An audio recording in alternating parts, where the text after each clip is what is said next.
Если кто-то из вас думает, что мигрантов просто везут, вот они где-то там их складывают штабелями и ничего не меняется, ну то есть да, все как-то банально. Резиновые тапки, неприятные запахи, ну и шашлыки, а это приятные запахи и как бы все. Вот просто их больше становится и только. Ну просто нагадит, воняет и только. Нет, нет.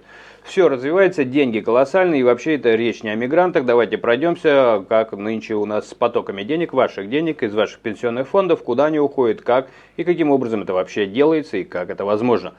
Давайте, что называется, по-честному. Еще недавно на рынках типа Садовода, например, если говорить о Москве, деньги возили баулами в коробках из-под обуви, там большие деньги достаточно плавали. Сегодня эти времена уже ушли. Теперь наличку почти не носят. Все, что собирают сладков, за несколько минут превращают банально в крипту. В основном в USDT.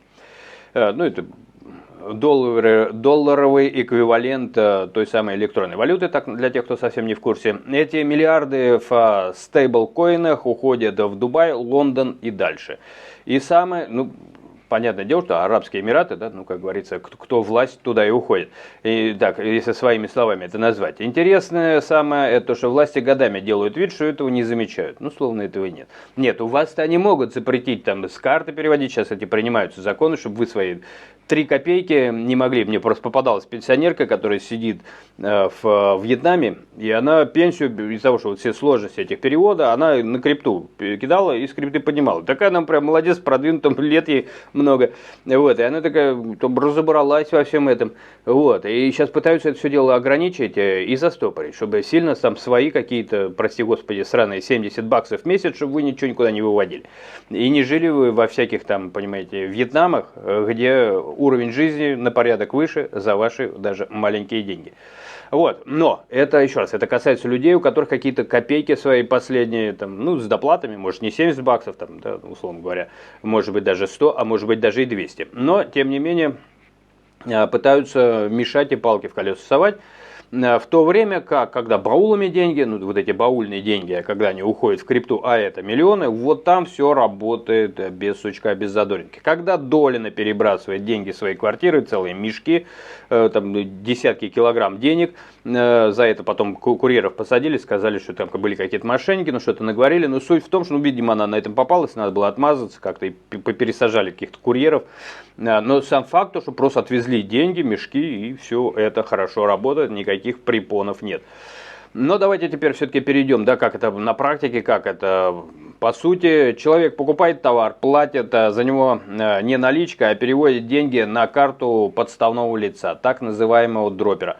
Вот такие много вы дел видели, да? Это все какие-то придуманные какие-то мошенники. Вот заходи в Садовод, ты этих мошенников вот столько найдешь. Но туда что-то не заходит. Ну и другие рынки в других регионах регулярно пишите, я просто не запомню все названия. Эти карты собираются в огромные пачки у кураторов. Потом все эти деньги консолидируют и через обменники, которые находятся прямо на территории рынков, переводят в криптовалюту. Схема простая, быстрая и почти неотслеживаемая. Эти деньги не просто прибыль от торговли, это те самые средства, на которые потом покупают квартиры, целые дома, строят те самые этно-анклавы, о которых мы с вами постоянно здесь и разговариваем. Получается замкнутый круг. Рынки дают деньги. Не забудьте про налоги. Какие налоги, если сейчас кто-то вдруг написал, да вы что? Кому они нужны? Они же никому не нужны. Это вы платите налоги. Получаете свои честные 30 тысяч рублей и заплатите с них 50% налогов. Ну, 50%, кстати, так, на всякий случай, это все платят во всех странах. Это такая средняя величина. Просто есть открытый налог там, но есть скрытые налоги при покупках, при переводах. Считается, что где-то порядка там плюс-минус 50% вы отдаете. То есть вот ваш труд, 50% вы отдали. Вот, ну и так далее, это для понимания. Рынки дают, получается, замкнутый круг, то еще раз, да, те, которые баулы, там где миллионы, миллиарды, им не надо никакие налоги, налоги вы заплатите со своих копеек на свои копеечные пенсии. Вот, а они просто переведут все это на крипту. Рынки дают деньги, деньги дают власти и территории соответственно. Кстати, очень любопытный момент, когда были вот серьезные волнения по поводу убийства, куда националисты вмешивались, такой один из последних громких событий, когда протолкнули дело, там, когда парня ударил мигранта рыночный ножом на глазах у девушки, ну это так довольно давно было. Севером Бутово, по-моему, все время путаю название района, извините. Вот, и там ведь на чем все закончилось? То есть сразу все расследовали, знаете, с какого момента? Не с того момента, когда там подключались около футбольной болельщики, когда подключались националисты, там машины переворачивали, там задерживала полиция, они подходили к полиции, говорили, а выпускай, выпускали на всякий случай. Все это не давало результата, следствие стояло на месте. Знаете, когда сработало?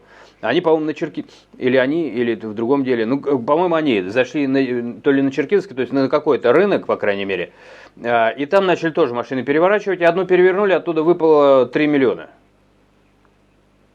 Сразу расследовали дело. Вот это мне так запомнилось. И тут же там какой-то представитель диаспоры вышел, ой, из-за ерунды устроили тут всякое. И тут же там нашелся тот, кто убийство совершил, там сразу все дело сразу расследовалось. Как только тронули деньги. Вот у меня это прям даже запомнилось. Ну, хотя могу путать, все-таки, да, память человеческая несовершенна. Ну, поправляйте, кто помнит лучше.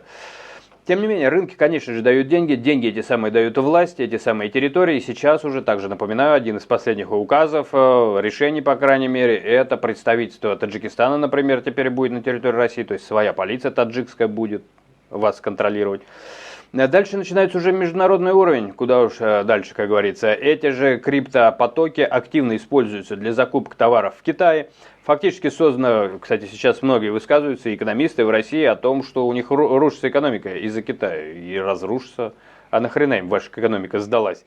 Фактически создана параллельная банковская система, которая позволяет обходить и российские, и западные ограничения. Ни Центробанк, ни западные регуляторы эту систему толком не контролируют. То есть, еще раз, да, вот всегда переводится на то, что это вы плохие, что вот это надо что-то с криптой делать, разваливает рынок, экономику, вот эти деятели, которых вообще не трогают. Вот задумайтесь об этом. Это и есть настоящий цифровой шелковый путь. Самый неприятный вопрос, который задают, естественно, почти все зрители в комментариях, как такие объемы вообще возможно прогонять без серьезной крыши. Ну, кстати, да, опять же, шелковый путь, ведь кто на нем богател, тот, через кого он шел, кто его контролировал. Вот правильные вопросы. Сотни миллионов долларов в крипте ежемесячно – это не тот уровень, на котором можно работать без согласования с людьми в погонах или во власти. Ну, естественно, их же не трогают, то есть это же тоже, наверное, не случайно происходит. Да, даже рейды нам показывают, ну, ни одного рейда я не слышал про садовод. Опять же, если говорить про Москву, прямо уже несколько раз вспоминал анекдот про заповедники, да, то есть стреляй, но не в заповеднике же. Но об этом не пишут и из Питера, и из других регионов, что вот есть места, которые все знают, их там просто тысячи, и там никаких рейдов нету. Интересный момент. Обычного человека за пару тысяч долларов криптобиржи могут заблокировать в 2 клика, и больше того об этом часто говорится. А вот транзакции на десятки, сотни миллионов долларов, которые идут через теневые хабы на рынках, почему-то спокойно проходят. Довольно странно, вам не кажется? Получается, что этнические группировки уже давно перестали быть просто силовыми структурами на рынках. Они превратились в полноценных финансовых операторов. У них своя инфраструктура, свои каналы, свои люди во власти и огромные финансовые потоки, которые работают вне государственной системы. И главный вопрос, который стоит, наверное, задать, если завтра одним махом закрыть все криптообменники на крупных рынках, рухнет ли вся система завоза и содержания мигрантов в России? Или это уже настолько глубоко вросло в экономику, что остановить это будет почти невозможно? Вот вы что выберете? Пишите ваше мнение в комментариях, соответственно, интересно, насколько глубоко, по-вашему, все это зашло. И возможно ли это вообще хоть как-то на сегодняшний день исправить. Хотя, мне кажется, это уже очень сильно не ограничивается Россией. Ну, что значит кажется, если я уголовные дела рассматриваю по всему миру, и поэтому со своей стороны сказал бы, не ограничивается. Я вообще не очень верю, что в России есть своя независимая власть на сегодняшний день. Особенно, если это власть, все чиновники много раз показывали, что они довольно продажные, деньги они любят больше, чем, не знаю, честь, совесть и ответственность, то, как вы думаете, легко ли и дорого ли будет их купить? Но это, опять же, так, да, уже немножко размышления и предположения. В любом случае, берегите себя, развитие, процветание вам, денег вам побольше, потому что кому-то нужно есть, чтобы жить, кому-то жить, чтобы есть, да? Вот тому, кому есть, чтобы жить, чтобы вам жить, чтобы все мечты и планы сбывались, чтобы справедливость всегда торжествовала. Она всегда торжествует, просто хочется, чтобы зачастую побыстрее. Бумеранг, как говорится, никто не отменял, вижу в комментариях, и, конечно же, не отменял. Просто ему надо иногда придавать ускорение, и всегда находятся люди, которые предадут. Которые предадут и предадут в ответ. Поэтому, друзья мои, в любом случае, всегда на позитиве, как у нас у славян принято, погрустить всегда успеем. Отошел, погрустил, вернулся и зарядил своих друзей, братьев, товарищей. И с единомышленников, конечно же, всегда готовностью и верой в победу. Да? Потому что если ты упаднические настроения, это потеря веры, а без веры уже, тогда какой смысл? Берегите себя, процветания, развития вам, близким вашим, мудрости, здоровья и увидимся.